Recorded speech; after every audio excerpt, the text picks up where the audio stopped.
જામનગર જિલ્લામાં રાષ્ટ્રીયકૃત બેંકોની હડતાલ, જેમાં 1500થી વધુ કર્મચારીઓ આ હડતાલ પર ઉતર્યા છે। હડતાલને પગલે 250 કરોડનું ક્લિયરિંગ ઠપ થઈ ગયું છે। વિવિધ માંગોને લઈ અને કર્મચારીઓ દ્વારા હડતાળ કરવામાં આવી રહી છે। ગુજરાત બેંક વર્કર્સ યુનિયન દ્વારા સૂત્રોચ્ચાર પણ કરવામાં આવ્યા છે।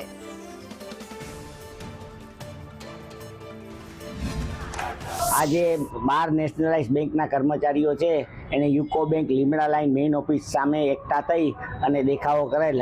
આ દેખાવ જામનગરના 1500 કર્મચારી અને 12 નેશનલાઇઝ બેંકના કામદાર છે એ હડતાલ ઉપર છે। આ હડતાલનો મુદ્દો મુખ્ય એ છે કે લેબર સંહિતા એટલે જે એને લેબર કોડ કરેલા છે એ લેબર કોડના વિરુદ્ધમાં છે। લેબર કોડમાં પહેલી એવી કલમ હતી કે 100 કર્મચારી હોય ત્યાં સુધી ગવર્મેન્ટને 100 કર્મચારી થાય તો ગવર્મેન્ટને પૂછવું પડતું લે ઓફ કે ટર્મિનેશન માટે।